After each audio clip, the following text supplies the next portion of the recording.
Now, despite the weather and those freezing conditions, Howard's honest reaction when I asked him what he thought of that was that it was great. He really loved it. Mind you, he did go prepared with the right clothes and the right equipment. But just what are the essentials? And do you need to spend a lot if you want to take up walking? Well, here to tell us is Pete Hawkins, who reviews walking equipment for the Ramblers Association. Welcome, Pete. Hi. So, do you have to spend a lot if you want to take up walking? Not at all. If you want to do fairly simple walking in your local park, along your local river, you've probably got most of it in your wardrobe already, so you don't have to spend lots and lots of money. Well, we have Roger the Rambler, We do. wearing typical rambling equipment. If you'd just like to run us through his clothes. OK, on the top we've got a nice woolly hat, keeps you warm. Home knitted by the looks of Absolutely, my grandmother did it. 60% of the heat goes up through the top of the head, so if you want to keep warm, if it is going to be cold, then put a hat on. Right. Next we've got layers. We've got a cotton t-shirt, lumberjack shirt and a woolly jumper.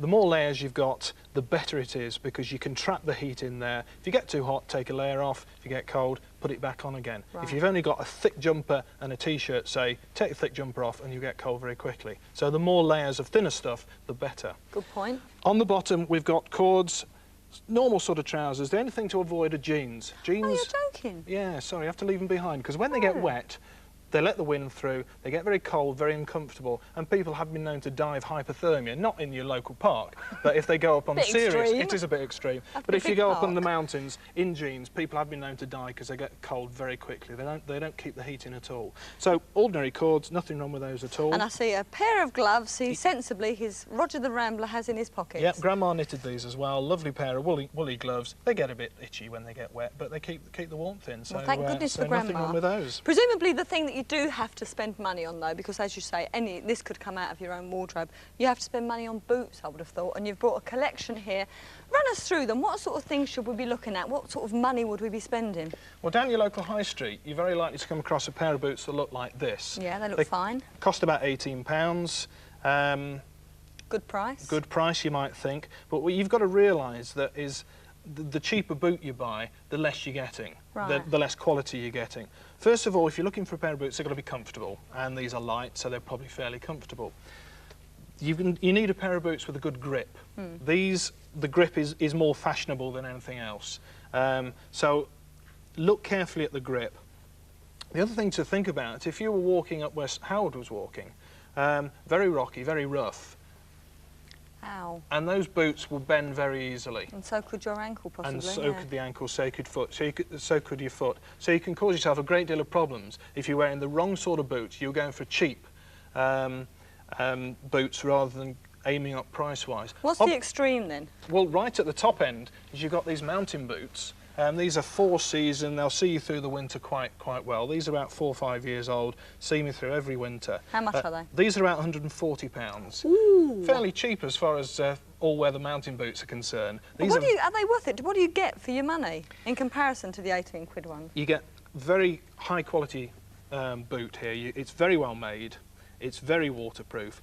Here you've got a much higher heel, so if you are walking through snow, if you are getting a little bit more serious, it's not going to get down. It's going to get down very easily into that boot. Cheap boot. Do you have to spend that sort of money though, really? Not at all, no. We've got other boots here. These boots are £25. They're fairly flexible, but they're not bad for if you're beginning to take up walking, then they'll do the job. The next pair of boots, they're £50, a lot stiffer. Middle of the range boots, very good quality boots. They're very comfortable, nothing wrong with those at all. We've seen Roger the Rambler. Let's go on now to Henry the Hill Walker. This is the kind of thing that you'd wear if you were walking in the sort of conditions that Howard was in Snowdonia. Yeah. Looks too light for me. It's light, but it's warm. Right. Again, we've got layers. Let's start at the top. We've got a hat. It's a fleece hat, keeps the warmth in. Even if it's wet, fleece stays warm. Right. If it gets too hot, take it off, put it in your rucksack. We've got a thermal shirt. I even wear this during the summer or during the late spring, just on its own, so you don't have to wear it as thermal underwear. It's very good on top as well. And the fleece on the top again. You've got a lovely fleece here, which is actually got a wind-stopping material in there.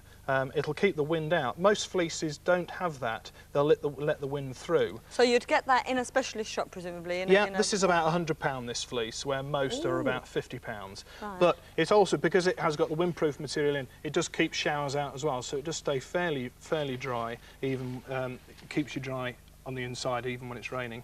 On top of this, 130, 140 pound waterproof, breathable jacket. So no matter how much exercise you're doing, the sweat is getting out. You can spend a lot of money actually. You've got to be quite serious about this. These, we'll have to just talk quickly about these. Look just like a pair of sort of 1970s slacks. Yeah, if it's cold, you put thermal underwear underneath, but they're light, they're comfortable, you got plenty of leg movement if you're getting over stiles, climbing up over rocks, so they're very light, very comfortable. I love them.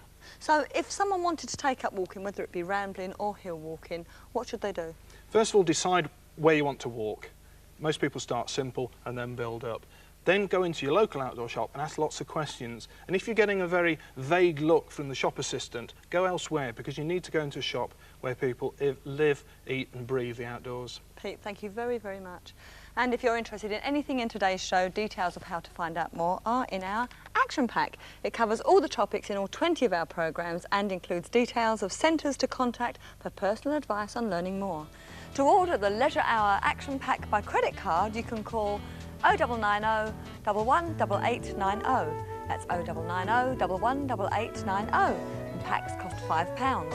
Or you can send a cheque made payable to BBC Education to the Leisure Hour Action Pack, PO Box 7, London W12 8UD. And these details are available on CFAX, page 636. We also have a website at www.bbc.co.uk/education.